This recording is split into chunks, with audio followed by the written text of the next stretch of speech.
Assalamualaikum warahmatullahi wabarakatuh. Saya Muhammad Zulfakri bin Muhammad Sobri, nombor pelajar 2020221544 bagi subjek CTU 552 Falsafah dan Isu Semasa.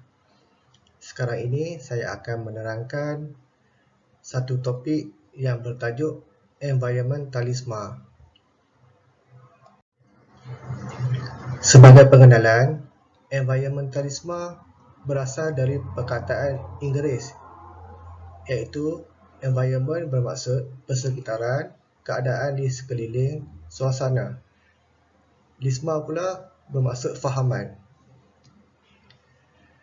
Berdasarkan kepada pentakrifan tersebut, maka dari segi terjemahan, environmentalisme adalah merupakan ideologi atau doktrin yang berkaitan dengan alam sekitar.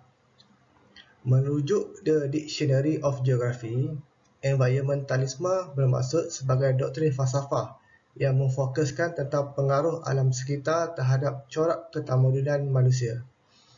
Menurut Hamka, alam mempunyai nilai falsafah, malah beliau sentiasa menunjukkan sangat pentingnya penciptaan alam sebagai asas logik agar manusia berfikir tentang kewujudan Tuhan. Berdasarkan kepada sejarah, Hamka sendiri menerangkan bahawa alam merupakan sesuatu yang mula-mula sekali membawa kepada kemunculan persoalan falsafah. Hamka merupakan seorang ulama terkenal di Nusantara dan beliau juga merupakan cendekiawan, sejarawan, penulis, pendakwah, pemimpin politik serta pejuang nasionalis Indonesia. Pada pendapat Hamka, disebabkan sikap manusia yang menjauhkan diri daripada Tuhan, pencipta segala alam, maka mereka tidak menggunakan akal waras dalam mengkaji dan menerobos tentang kejadian alam, sehingga gejolak nafsu mereka tidak berkesudahan sehingga mati. Penegasan Hamka lagi, agama menyarankan memahami serta mengkaji alam dalam bentuk spiritual agar matlamat itu sampai untuk merungkai kepada makna kenapa alam dijadikan untuk manusia.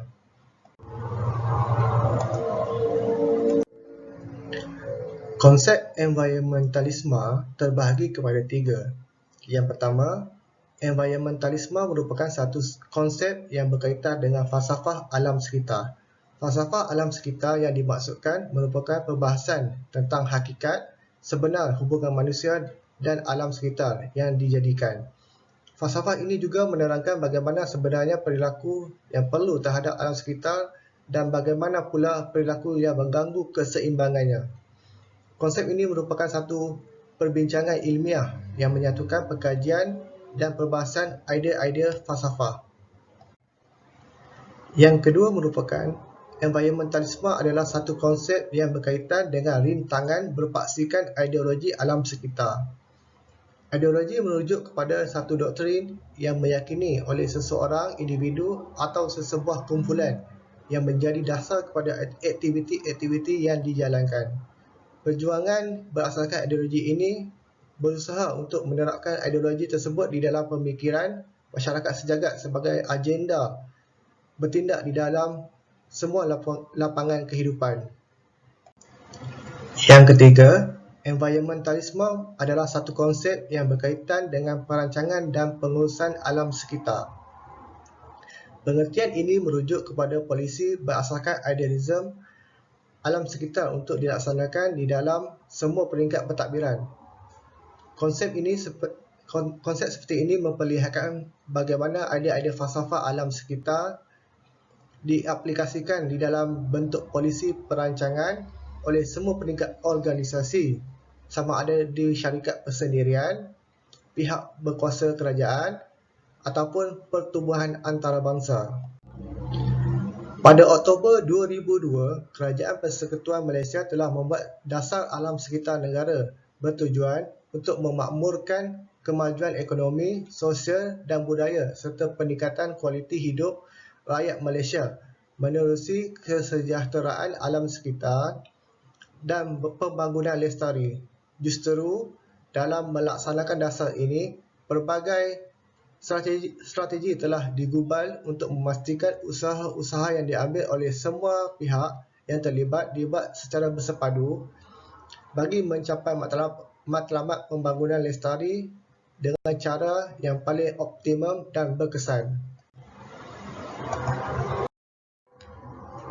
Kemudian kita pergi kepada sejarah dan pengasas environmentalisme. Gerakan asal-usul environmentalisme pada awalnya dapat dilihat pada abad ke-19 seperti pemikiran pengkritik Inggeris iaitu John Ruskin dan William Morris yang fokus terhadap perkembangan dan pertumbuhan industrialisasi di Inggeris dan kesan musibah perindustrian tersebut terhadap bumi. Perbincangan mengenai alam persekitaran mulanya telah lahir dari pemikiran Thomas Malthus yang menyatakan bahawa manusia pada akhirnya akan mengalami konflik yang tidak dapat dielakkan. Berdasarkan pernyataan Malthus, diramalkan bahawa pada waktu tertentu akan berlaku letupan penduduk bumi yang di luar kawalan dan akan melebihi kemampuan pertumbuhan pengeluaran. Gerakan environmentalisme mulai berkembang dengan hadirnya buku Silent Spring pada tahun 1962 karya Rachel Carson yang merupakan seorang ahli biologi Amerika. Dalam bukunya, Carson menulis tragedi yang mengerikan akibat penggunaan racun perosak dan racun serangga di dalam meningkatnya kegiatan industri yang menyebabkan kehancuran ekosistem dan penyebab kematian beberapa masyarakat yang mendiami daerah sekitar kilang tersebut. Karya Carson menjadi inspirasi bagi permulaan gerakan ahli environmentalisme yang fokus kepada persoalan kerosakan alam sekitar dan ekosistem yang mengganggu keseimbangan kehidupan makhluk hidup. Walaupun sumbangan Rachel Carson hanya terukir melalui penulisan dan penyelidikan, namun pemikiran Carson telah menyemarakkan kesedaran masyarakat terhadap isu serta gerakan alam sekitar yang lebih sistematik. Kemudian kita pergi kepada ciri-ciri ideologi environmentalism. Yang pertama ialah gaya.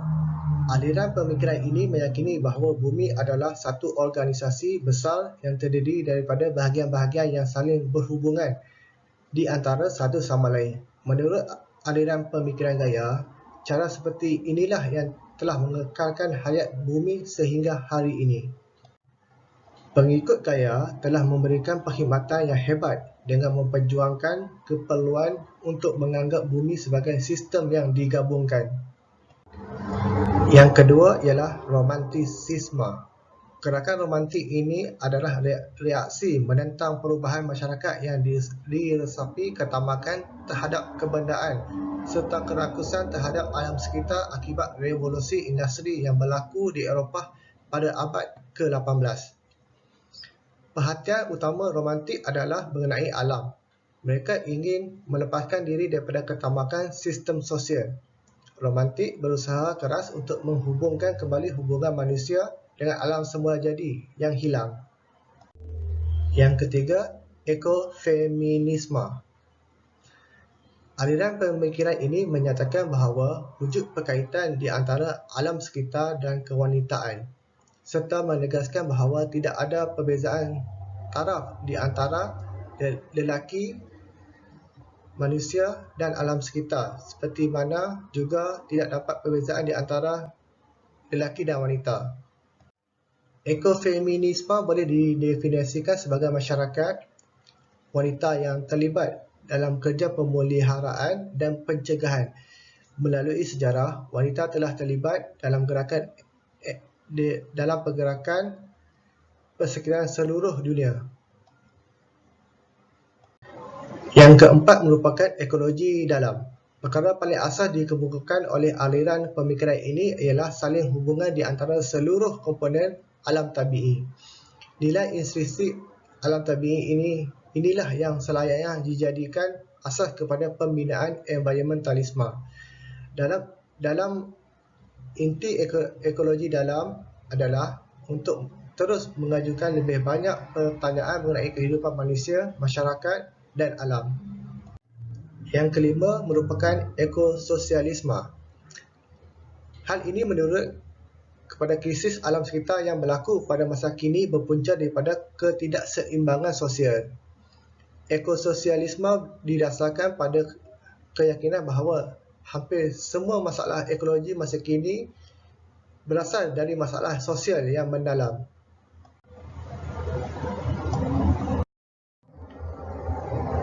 Kemudian, pecahan dan bahagian environmentalisme. Pecahan dan bahagian terbahagi kepada dua, iaitu teknosentrisme dan ekosentrisme. Untuk teknosentrisme, ialah penggunaan teknik saintifik yang objektif secara rasional dan bebas nilai oleh pakar-pakar pengurusan dengan anggapan alam sekitar sebagai sesuatu yang bersifat neutral atau satu set sumber yang membolehkan manusia mencapai matlamatnya. Fahaman ini meyakini idea pembangunan efisien, rasional dan terkawal, tetapi mementingkan soal kaedah berbanding dengan matlamat. Teknosentrisme adalah mentaliti teknologi yang mempercayai dengan berlebihan pada alat dan teknologi, seolah-olah sesuatu dapat diatasi dengan teknologi. Semua ini berlaku kerana pengaruh revolusi industri dan teknologi yang semakin besar dan dari masa ke semasa. Revolusi industri dan teknologi ini mempengaruhi keseluruhan susunan kehidupan manusia, termasuk pendidikan. Kedua ialah fahaman ekosentrisme. Hal ini berkait rapat dengan fahaman environmentalisme yang menekankan penggunaan teknologi yang berskala kecil dan hak untuk hidup, hak pelbagai spesies tumbuhan dan tanah untuk dipelihara.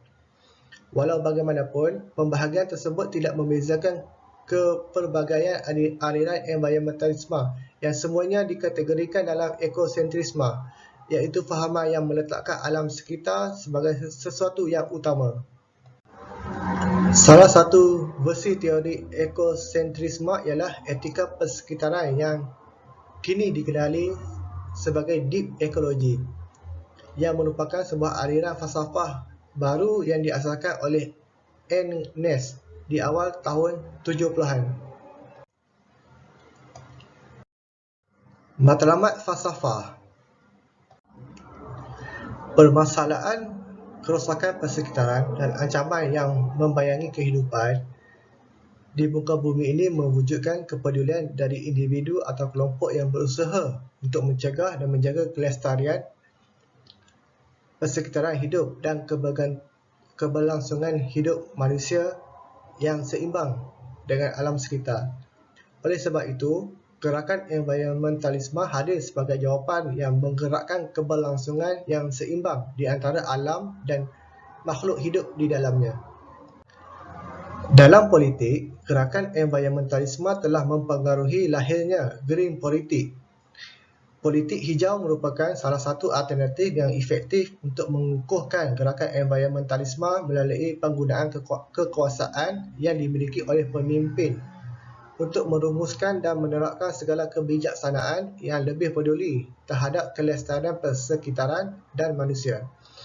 Environmentalisme dan green politik sama-sama memiliki tujuan untuk menciptakan kehidupan alam dan manusia yang lebih baik.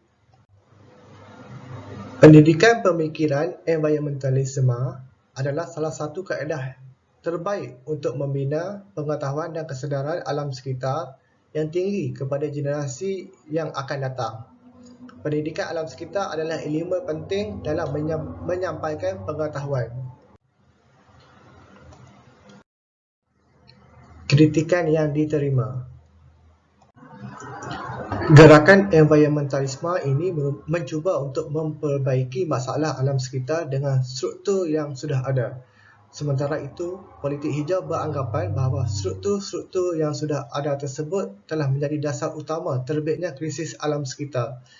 Oleh kerana itu, mereka berpendapat bahawa struktur ekonomi sosial politik memerlukan perubahan dan perhatian yang lebih utama serta mendalam. Pelbagai kumpulan radikal mula mengkritik kapitalisme melalui mata analisis environmentalism. Secara sederhana, pada pandangan mereka, perilaku nafsu manusia membuat bukan sahaja manusia menjadi korban, tetapi juga persekitaran di tempat manusia itu hidup. Jika alam sekitar menjadi korban, bukan manusia yang hidup sekarang sahaja yang bakal menjadi korban, akan tetapi manusia yang hidup di masa yang akan datang. Peralihan pendidikan alam sekitar ke pendidikan bahasa Inggeris. Di Jepun kini, pendidikan bahasa Inggeris adalah sebahagian daripada kurikulum untuk semua pelajar dari sekolah menengah sehingga universiti.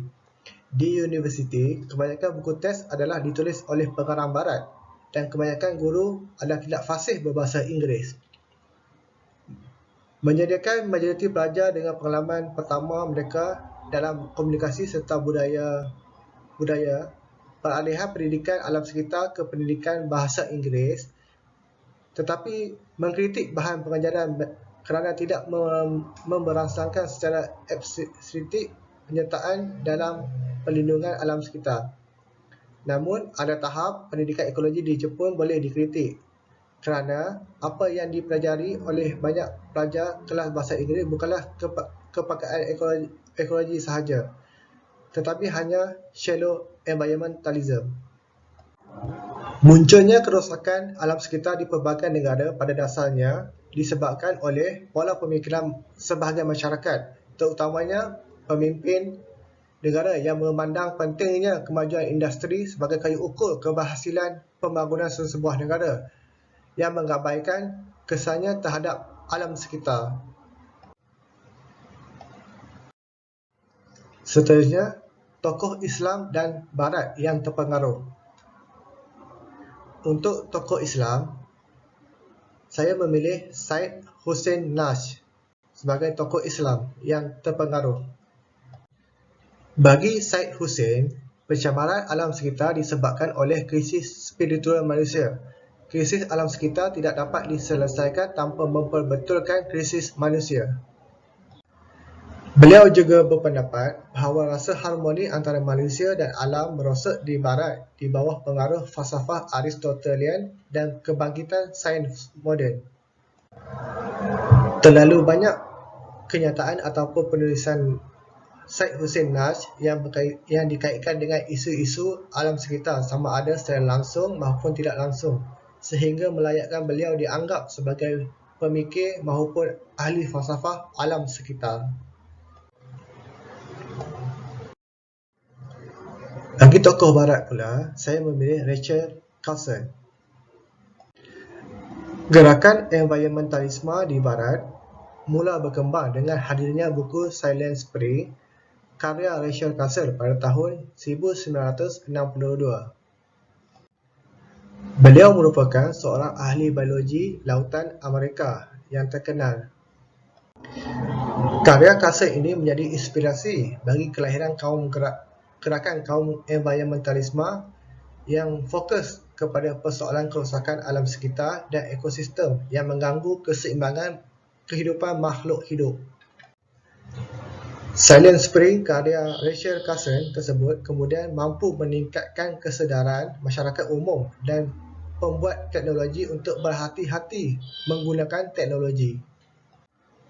Kesan penulisan ini telah berjaya membuka mata banyak pihak, terutama pihak berkuasa dalam usaha untuk menyedarkan masyarakat manusia sejagat tentang kemusnahan yang mereka lakukan dalam aktiviti seharian tanpa mereka sedari. Tokoh ini juga bolehlah dianggap sebagai pelopor utama kesedaran terhadap pentingnya sains dan falsafah dalam usaha untuk menyelamatkan bumi ini dari terus musnah akibat tangan manusia itu sendiri. Kesan environmentalisme terhadap peradaban manusia.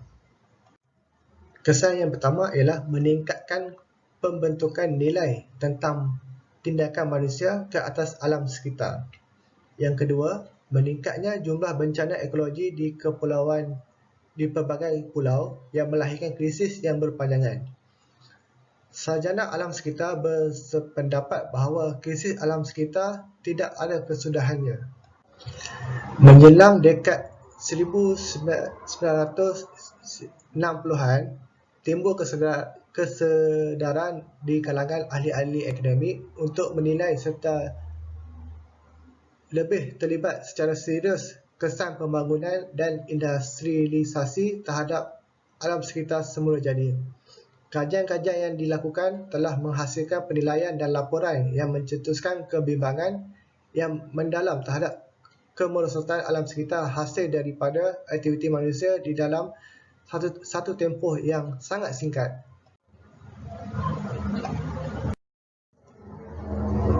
Secara kesimpulannya, falsafah environmentalisme merupakan satu falsafah yang mendorong manusia untuk memelihara dan menjaga alam agar kesinambungan kepada generasi akan datang dapat dipelihara. Desakan kemajuan dan pembangunan sesebuah negara haruslah berpaksikan kepada nilai alam yang sedia ada tanpa kompromi. Usaha memelihara alam sekitar yang digerakkan oleh golongan environmentalisme ini haruslah disokong oleh pelbagai pihak bermula daripada institusi pendidikan sehingga ke peringkat kerajaan persekutuan. Idea-idea yang diluahkan oleh segelintir golongan environmentalisme ini harus dilihat dari pelbagai sudut positif serta tindakan yang proaktif untuk kelestarian alam ini.